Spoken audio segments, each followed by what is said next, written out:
everyone, John Culinary here. You have seen me on all of my HGTV shows, Kitchen Cousins, Cousins on Call, Cousins Undercover, America's Most Desperate Kitchens, and my latest shows are on Ellen Tube. Design Duo is out, and we are helping couples in quarantine design their homes because we're all home right now and we have nothing better to do than to design our homes because we say we can't live in this if we're going to be in it 24/7.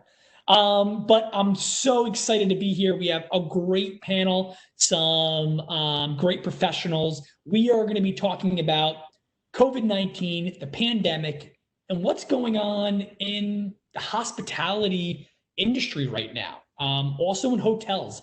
I think if there's one business, every business has been impacted. This is the one that has really been impacted. Major changes are going on right now. Business owners are trying to understand how to navigate through it.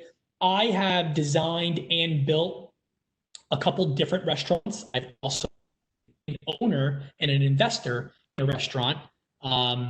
Not an easy business at all. So I can tell you with what's going on right now, it is escalated, and I can only imagine what these business owners are going through. And design professionals like ourselves and contractors that build these spaces for them, we have to know how we can meet their needs, how we can help them, and what we can do because even though, this pandemic, eventually it will slow down once a vaccine comes on, I think it's going to have changes in our society that are going to stay around for quite some time. I think people are just going to be a little nervous, and we have to know how to kind of navigate through that. So I'm going to kick it off. I'm going to start first. Brent, I'll start with you. You were the first one on the call here. If you could introduce yourself, tell us a little bit about yourself. I'm Brent Wilmot. I'm the co-founder of Total 360 Interiors here in Dallas. We specialize, we mostly do residential, but we do fun commercial projects such as doctor's office, plastic surgeons, centers, stuff like that. But my specialty is high-rise design. So I've done almost every high-rise in Dallas. So cool. We've been around about 20 years. Awesome. Sounds like fun. High-rise buildings are an animal unto themselves. A lot of moving pieces in any project, but there's many moving pieces in those projects. Yes. Stephen, let's go to you since you were the next one to sign on. Sure. Yeah. So Stephen Well with Hendrick. We are a commercial interiors firm, strictly interiors, specializing in markets, primarily commercial, healthcare. Yeah, we're almost a 50-year-old firm, getting close to hitting our 50-year mark here in the Atlanta market, and are part of a larger network of firms called Mobile Design that spans from India, China, Europe, into all of America, Canada, and Mexico. Cool. Awesome. So you get to see a good perspective of what's going on in the world and other markets outside of just the U.S. Yeah, it's been interesting. Yeah, I will touch on that. I have a couple questions specifically for you on that because I would like to hear how the other markets are doing. Nicole, you are next. Tell us about yourself. Hi, everyone. I'm Nicole Smith. I work for TVS Design in Atlanta, 52-year-old firm, architecture, interiors, many disciplines, categories of work, but I'm the principal of hospitality interiors with the firm. And we do hotels, we do resorts, we do multifamily, residential. So a lot of industries that have been hit by this pandemic. So. Yeah, that's very interesting. And Nicole, if you can turn your volume up, if you can maybe just, I can hear you, but it was a little low. Very interesting, this fact that you guys are specializing in hotels and hospitality. definitely want to hear more about that and what your customers are kind of saying to you, because that is probably the one industry that's been definitely affected the most out of all this that's been going on. Moses, tell us a little bit about yourself and what you do. Hello, everyone. I am Moses Windy. I am a senior project architect and principal with EYP Architecture and Engineering. EYP Architecture and Engineering is a design firm offering new design ideas and design solutions in the healthcare, higher ed, government, and science and technology space, nationally and internationally as well. Personally, I specialize in healthcare facility design and management of healthcare projects with over 20 years experience with the firm. Wow. Well, that is, again, an industry that is, of course, major changes. And of course, there's a lot of funding that's going into it. I think it's been brought to the forefront. We need more hospitals, more areas, larger spaces to handle things pandemics that are going on like this. So we're going to have some great questions for you. It'll be interesting to hear your perspective on it. What's going on around the world as well, since you guys deal internationally. So I definitely want to hear about that. Well, I'm going to kick this off, and I guess I'll start off, Brent, since we started with you. Tell me a little bit about the Dallas area, what you're seeing currently down there right now. I'm going to just, as a feedback from me, I deal primarily in the Northeast here in New Jersey. From my perspective, again, I am one little piece of the pie here. I have been inundated with people looking to do projects. Since the pandemic hit, I think it was a little slow shock for people in March and April. When May came around, I deal primarily with homeowners. I had so many people reaching out that wanted home design, home projects, a lot of outdoor spaces, as you can imagine. People are saying, I want my outdoor space done. So it's been really interesting to see that kind of happen in my area of the woods. I know certain industries have slowed down, but at least for me, I have not seen that. I have seen a noticeable uptick in business and people reaching out in my area. So I'm curious kind of what you see in the Dallas area. The same way. I mean, we have so many people moving into Dallas before the pandemic, and Dallas is a little bit different than the East in the fact that we really didn't shut down as much either. We were always considered an essential business. So if there was construction going on, it kept going on. With me being in high rises, it affected me some because some high rises shut down projects. If the units were still livable, they did not let people continue with them. If they were not livable, they let us continue with the projects. But then I would have to limit my crews to like 2 people at a time in the units to work on things, whereas before I would have sometimes 8, 10 people to get the projects done. So what it's impacted for us is it has prolonged our projects because it made things go longer. We've been having some trouble getting some products in because some factories were affected, as primarily the factories on the east, or if the material was coming from Europe, then that was impacting our time schedule too. But as far as the volume of business, that has not slowed down. We were not taking appointments for the first part of the pandemic because we were trying to, do the social distancing and doing the right thing and all that kind of stuff. But then when our city opened back up, then we started taking them. We're still taking all the precautions that we need to be taking. Only one designer is meeting with somebody, whereas maybe 2 or 3 of us would have gone for an appointment, depending on what was to be done. But we've scaled that back, and the main thing is that I just can't have as many people working in my projects as Yeah, and I've heard that from a lot of people. Yeah, I've heard that from a lot of people as far as just the amount. Of course, we know working in this industry, there can be a lot of trades working at once, either in the same room, in the same building. And I've heard that from many people. They've really just scaled back to I don't. try to have that social. I only have teams now that have worked together day in and day out. They are the only ones in the units now. I don't mix. Like I have my plumbing crews in there one day. I don't have my painters in there when I know that they're going to be in there. So, yeah, And that's. let me ask you this: working with the different trades, how have they responded to that? I mean, they've all been great.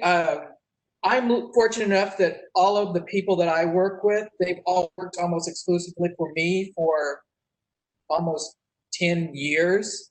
So I have Right. more control over that than a lot of firms would have with their subcontractors. My subcontractors, I mean, they're really almost like a member of the family. So Yeah. uh, it's less of a hassle for me than what some people can do.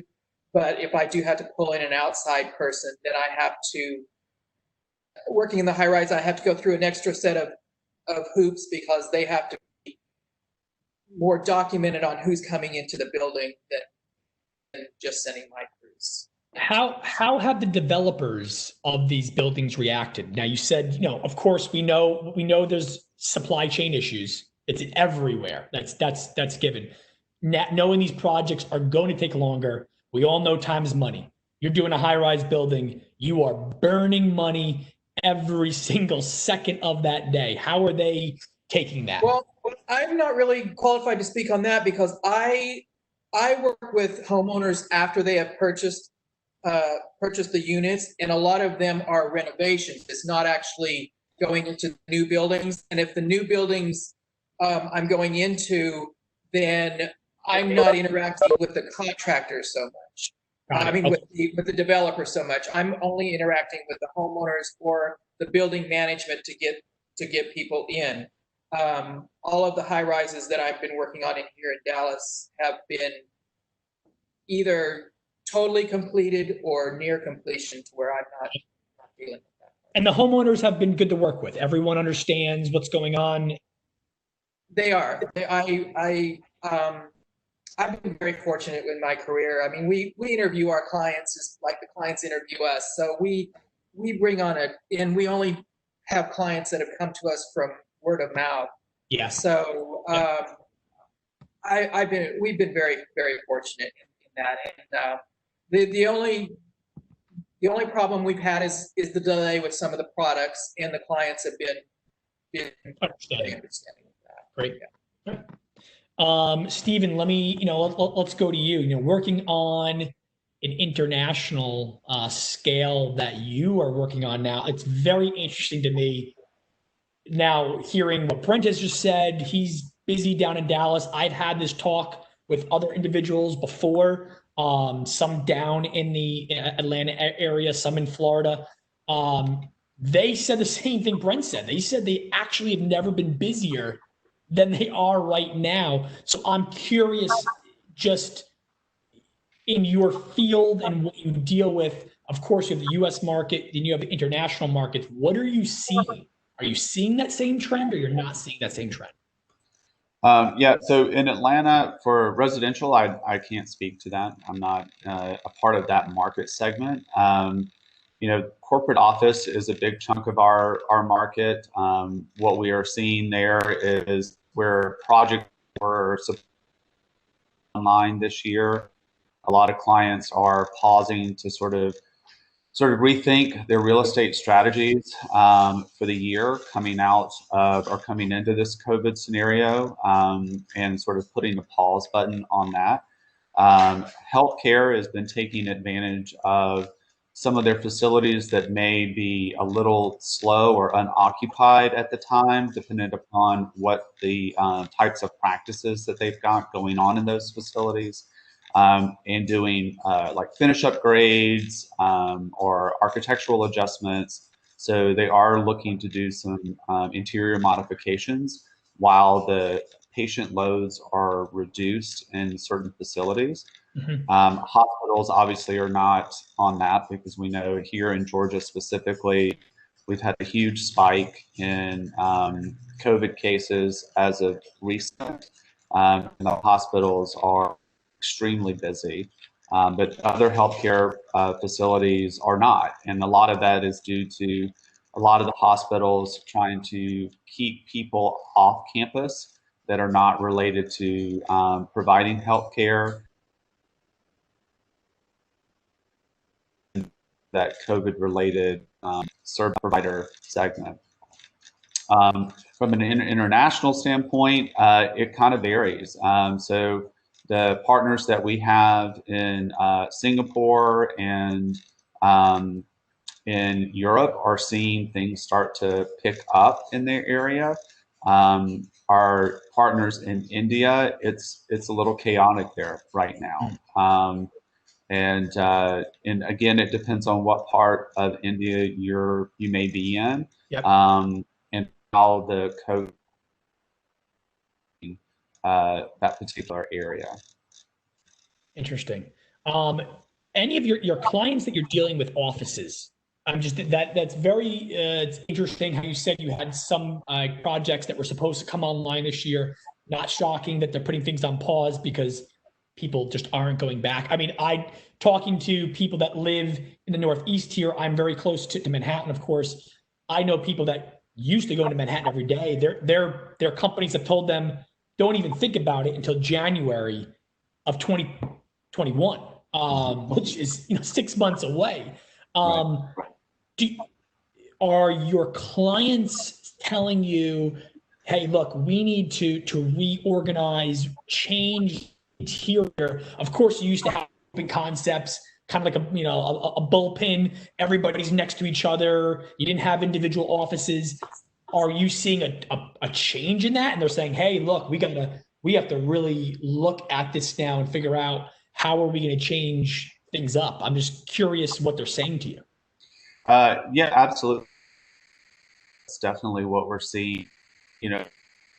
No one really knows the answer right now at this point in time. And so it's a little bit of a wait and see. And that's why we're seeing a lot of clients want to pause right now and kind of really take some time and really allow their employees to actually start to re-enter the work environment to kind of test out and see how they're comfortable in using the space.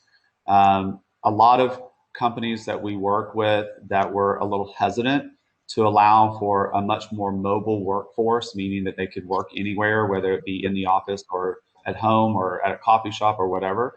Mm-hmm. They obviously have been forced into realizing that it can work, and that their employees can be effective and can be productive, even when they're not sitting at their desk or within the actual office environment. So we're seeing a lot of companies start to think about, well, does that mean that we can start to reduce our real estate and consolidate? It's a lot of money they spend on rent. So absolutely. So, and I think we're going to see a little bit of that maybe even in the healthcare industry as well, as telemedicine is becoming, at least right now, we're seeing a lot of telemedicine happening because, again, unless you're, critical or obviously a COVID-related scenario, they're asking you to not come into healthcare facilities because they want to limit people's exposure. And so a lot of things are being done with Zoom meetings or webcast meetings, much like this, phone calls, and so forth. Whether it be patient therapy or even just sort of like a monthly check-in with your physician. So we may even see medical offices start to look at maybe changing what their real estate strategies are as well. And do they need as many patient care rooms as they currently have? Or can some of this be done virtually and then determine if they really need to come into the office or not? Is there one request that you've seen or have gotten from any of the industries as far as a change goes that maybe they said, hey, we need you to reevaluate this for us? Is there anything that, like, one thing that you can say we're focusing on this to really change in an office space? I know they're asking their employees, of course, they're getting feedback, but I'm just curious if you've seen kind of the same question be asked across multiple industries. For me personally, I think it probably is to create need for people to come in to facilities versus can it be done remotely? And I think right now that's the big question. And it's going to be different for different organizations depending upon what their workflow is and what type of industry they're a part of and whatnot. It's almost like their own culture too, how they. It is very much so. So, I mean, even being much like all of us, being in the creative cultures that we are in industry, there definitely is a huge desire to work collectively and work collaboratively and be able to be in the same spot and share ideas and visuals and materials and all that kind of stuff in a group environment. But we've been forced to figure out how do you do that remotely. Our office has actually started to do a hybrid of being in the office part of the week and out of the office part of the week. And I can tell you, as we've gone back to being into the office a little bit, at least since the beginning of this, being in the office does have allowing people to make decisions on projects faster and move things through the process faster. And then a lot of studies that we've done, because we have a huge strategy component as part of our practice and research going out to a lot of our clients and our partners' clients. We're seeing about 60 to 70% of people wanting to get back into their work environments, whatever that is. But it doesn't mean that they want to get back into those environments like they used to be, where it's Monday to Friday, 9 to 5 or whatever. But it's more of a hybrid. Again, it's kind of, I want to get back to the office, but go when I need to be there and connect with people when I need to connect with people, but have the ability and the flexibility to be elsewhere if I need to or want to be for more individual work or whatever. Yeah, I think that's a good point, and I think you're absolutely right. I think there is going to be a hybrid portion of it. It's like anything, even today. I always tell people, with text message, our cell phones, I always like to have a conversation. I am a conversation person. I would much rather in-person conversations. I think more gets accomplished. Even through email, things can be interpreted very differently than when you have a conversation with somebody. So I think having that split in office, yes, you definitely can work from home. I think it is a must, and I think most businesses are going to realize that if they haven't already. So really good points there. Nicole, to kind of shift over to you a little bit, hospitality industry, hotels, I mean, major changes. I mean, there's so many, I think, avenues you can kind of go down that rabbit hole. Of course, since you talk about materials and people going into a hotel, they want to make sure that it's clean and it's antibacterial, and do I have to be nervous that there's germs sitting on something that's going to last there for hours? There's so many things that are going on. Are your clients telling you things that they want things changed? Is everything just on pause? Are they saying, hey, let's make the changes now, so when we are ready to open, we can kind of just run out the gate and people will come back to eat out, to take vacations? I'm curious to see where your industry is kind of talking to you. No, it doesn't show that you're muted, but for some reason now I can't hear you at all. Okay. Is that any better? Now I can hear you, yes. Okay. I'm sorry, I tried to switch to phone audio thinking it would be better than computer, but the two can't function together very well. So I'll try to speak as loud as I can through my computer. Thank you. Is that okay? Can you hear me okay? All right. Yes. So it's interesting to watch what's happening in the hotel business. So all of the hoteliers, the brands, are scrambling over themselves to come up with their own cleaning protocols, and all the major brands pretty much have. So that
It's all right. So anyway, it's not. I see it coming in the future. How we have to design with a different mindset in terms of space planning, in terms of high touch objects, in terms of hand sanitation and things like that. It's kind of a little bit further down the road, but all the hoteliers are really suffering right now, trying to reopen their properties.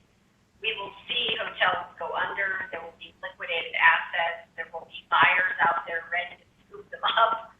Yeah. So it's going to be a really interesting next 12 to 18 months watching what happens in the business. Our office, to speak about the way we're working, we closed down like a lot of other high-rise office building firms, closed down and went fully remote. Everybody has computers, headsets, they have systems at home that they're working from. So that was fairly smooth, and that transition worked pretty well, and people got used to working from home. Our office has attempted to reopen on an as-needed basis.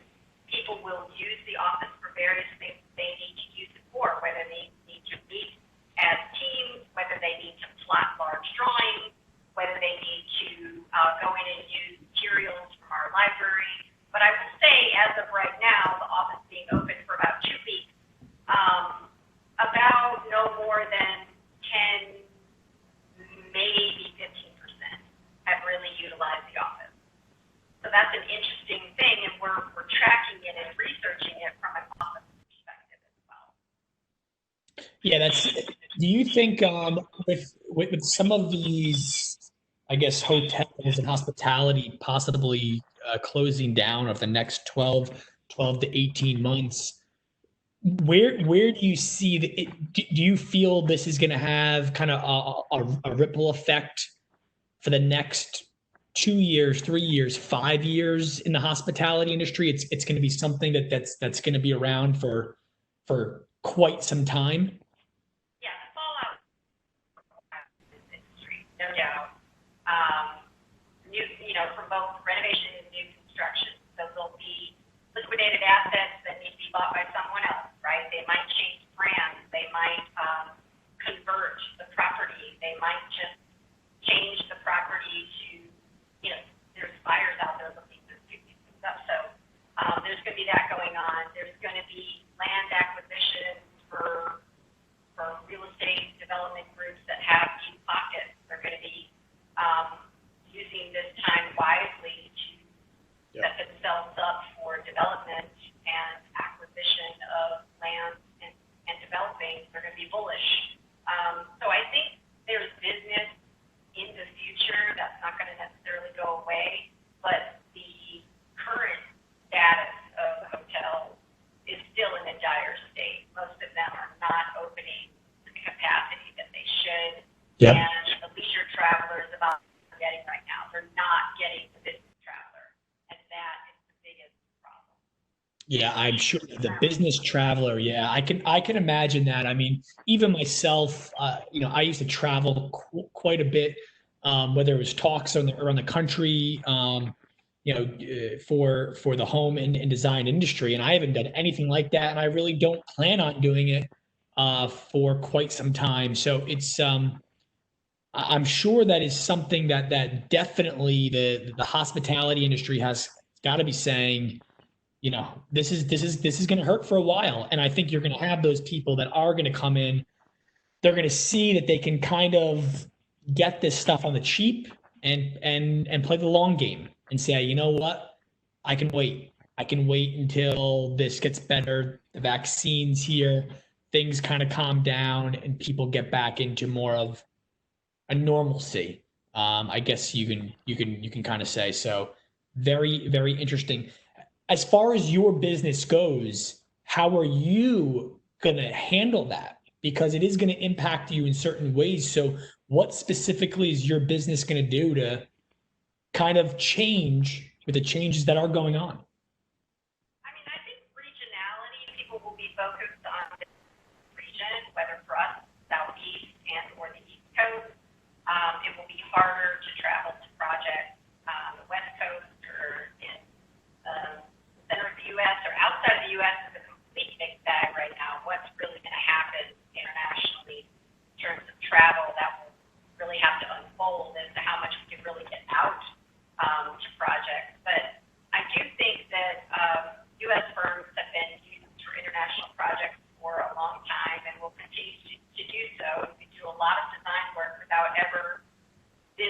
property is difficult, but if it's a current asset, yes, you have to visit it at some point.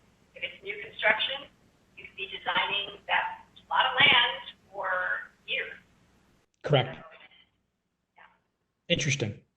And Moses, I guess the kind of from your perspective, since you focus so much on the healthcare industry, curious to see if you've had the same experience as Stephen has, or if yours has been a little different on the international scale. Just kind of seeing how you guys are navigating through this, and what is your business doing, and how has it kind of changed its perspective on things. You just got to turn your sound on. Yes. Just to clarify, so internationally, our firm's work internationally focuses on our government sector. We're one of a number of firms that are vendors to the OBO department for our government. So we design a lot of embassies, state buildings across the world. Healthcare-wise, the majority of our focus tends to be national, though we've done a few international projects. But much like Stephen mentioned, it's been a mixed bag. Healthcare has always been one of those market sectors that has been seen as being fairly bulletproof and resilient through various economies. And then here we go with a global pandemic, and hospitals then have to sort of shutter, like Stephen mentioned, and sort of defer anyone who's got an elective case. And if you think about the business model of healthcare, most of their profits or money comes from surgeries, from things that are elective cases like hip replacements or internal type things that need to be rectified. If those are then halted because we're preventing people from coming in because of risk of infection, and now that puts the entire infrastructure of the hospital kind of in a holding pattern where we're waiting to respond either to surge numbers or crises that happen in the community during the pandemic.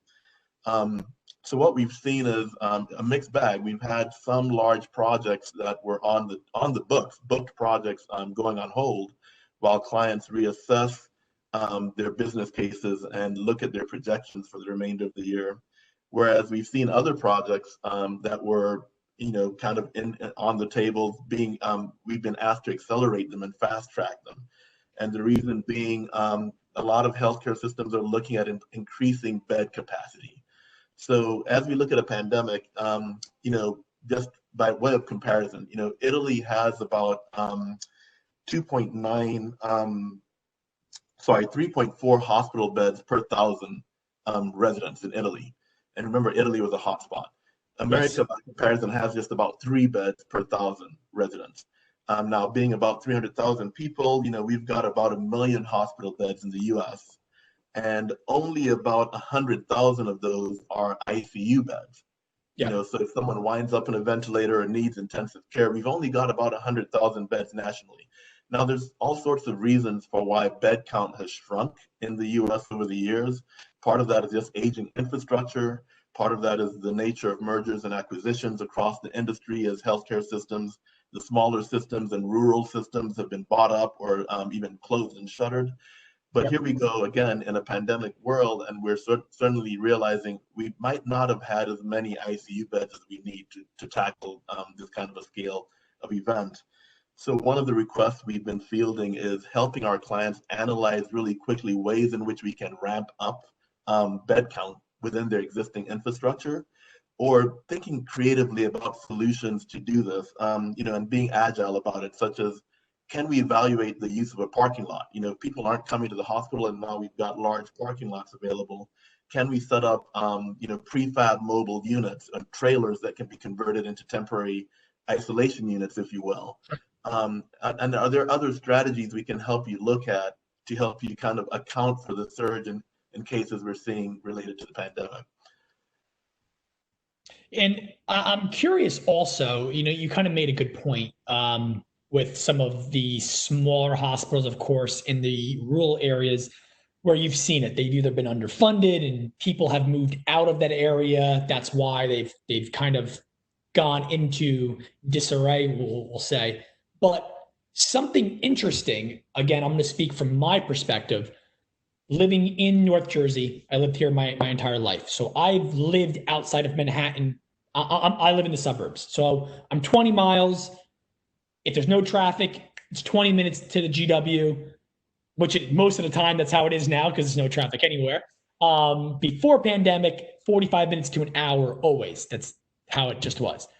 But now, I have so many people that either lived in Manhattan or lived on the Gold Coast right there in New Jersey, in Hoboken, Jersey City, all these cities that have been on the rise, booming for the past couple of years now, saying, I'm out of here. I don't want to be in city atmospheres anymore. I want to be back in the suburbs. I have kids. I don't feel comfortable. I'm working from home now. I'm going to split my time. I don't need to be in a city atmosphere.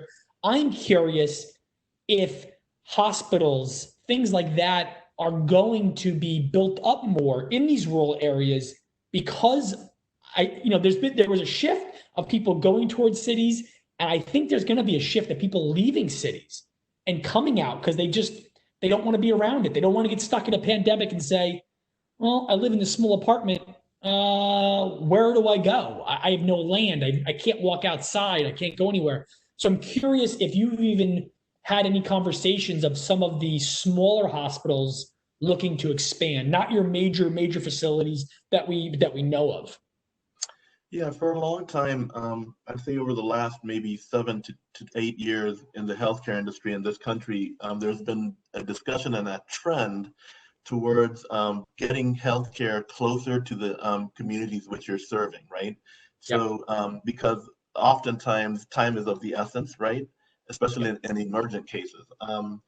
What healthcare systems have realized as well is that we are able to provide quality care, oftentimes in infrastructure or in buildings that aren't as expansive as what you'd find in our major cities. So for a long time, there's been a shift to building what we call ambulatory care surgery centers, which are facilities that are built up in rural areas, oftentimes may be managed or owned by a larger system in a city or an urban area, but they're able to provide routine medical checkups and doctor's visits, but they're also able to perform day surgeries in these facilities where a patient can come in, have their condition rectified, not need to necessarily spend days or even a single night in the hospital, might just be there for observation for a few hours after the surgery, and then get discharged and released to recuperate at home, because we all know patients tend to do better when they're at home anyway.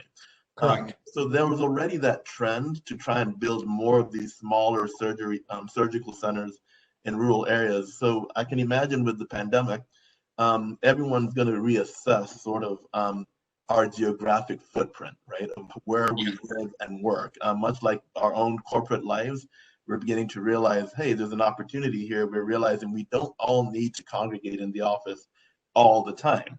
We can be just as effective and run our businesses remotely.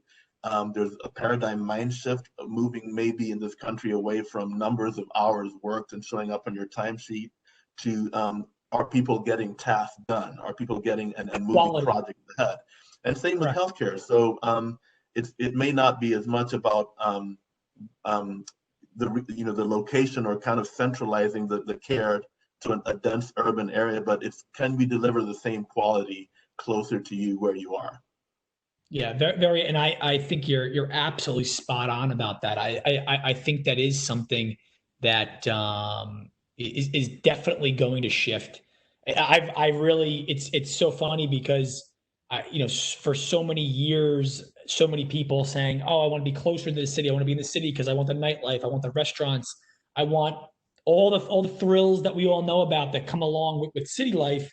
Now everyone's like, I don't know if I want that anymore. I don't know if I want to be around the large crowds, the people doing that. So it's just, I think it's going to affect all the industries. I mean, you can look at restaurants. I think for a while, even with restaurants, people wanted maybe larger restaurants, sharing at tables, doing, eating, everyone kind of eating together. I think that's going to shift. It's like, I don't want to go out with 10 people, 15 people, big groups. I want to go out. It's 4 of us. It's nice. It's, kind of, you give me my space, I'll give you your space. I think you're going to kind of see that as well. So I think there's a lot of shift in all of the industries that are happening like that. I guess, and I'll open this up to everyone. What are you seeing? Are you seeing certain shifts that are happening faster in your industry than you would have thought before this pandemic kind of hit? Is there one factor, one thing that you can kind of specifically hit on that's saying, you know, this is changing quite rapidly and it's going to have an effect on my business?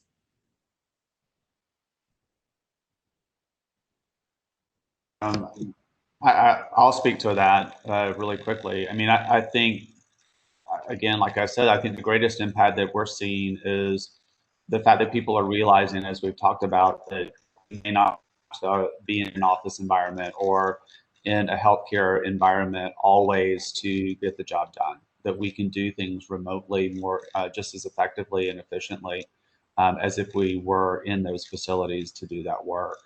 And I do think that that's going to drive a lot of change in both healthcare and in office, the areas that I'm familiar with anyway, in how we think about the utilization of those spaces and the flexibility of those spaces so that they can actually have multiple purposes and not just be single-use facilities.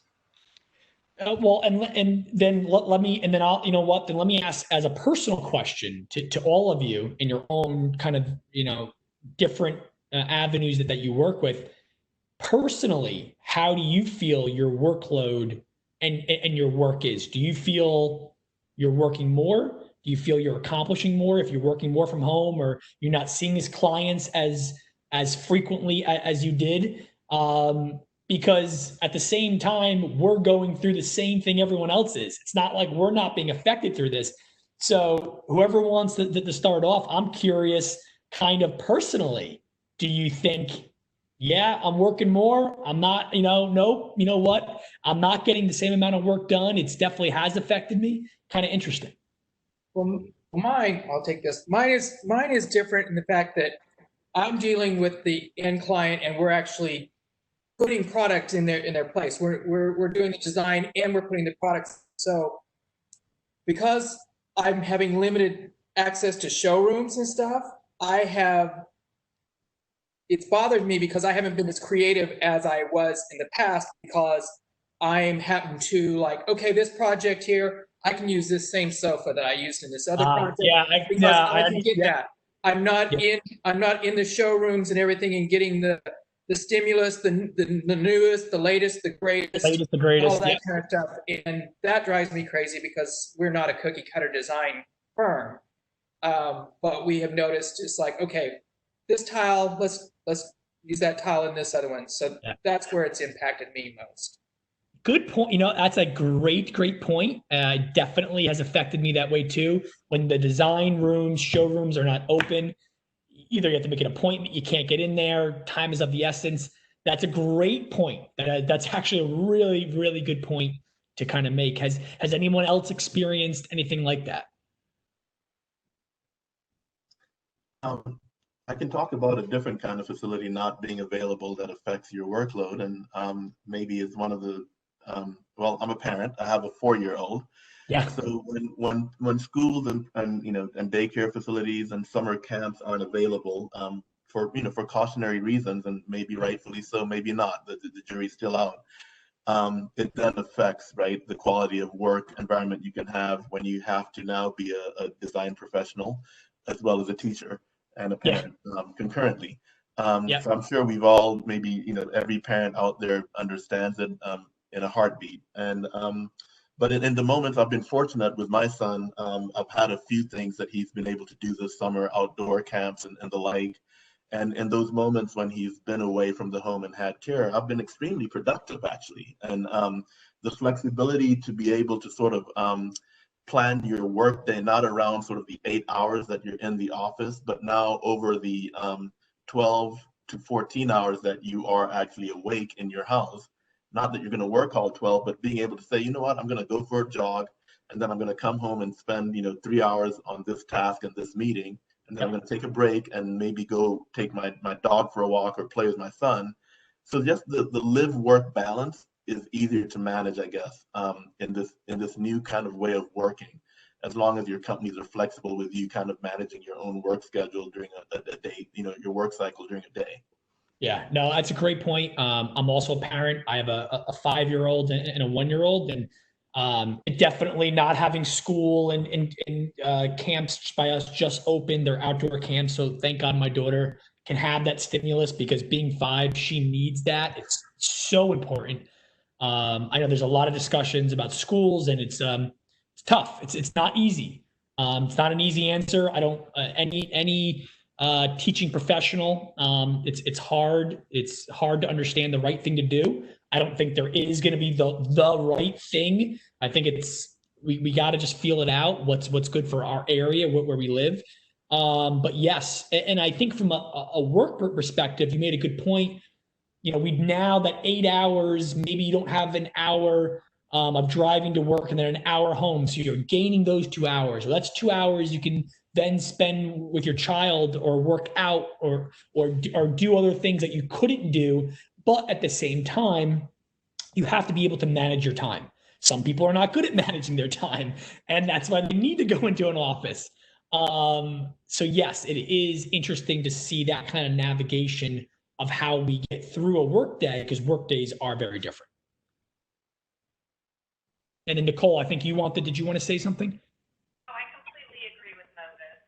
While it's the double-edged sword, the flexibility has been great, the ability to manage your time differently and not be essentially,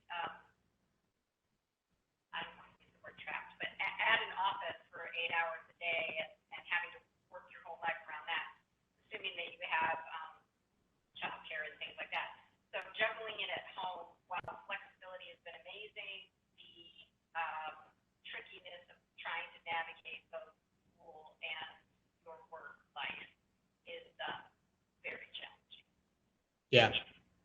No, it definitely is. And there's it's as we get through the summertime, and now when fall starts coming around, I think it's gonna get more and more kind of interesting to kind of see what happens to our entire country, and where people kind of start going down what path, and what's going to happen. This story keeps on evolving, and it changes week by week. So it's an interesting time. I want to thank all of you for coming on and giving insights into your business, what you're experiencing, what you've been dealing with.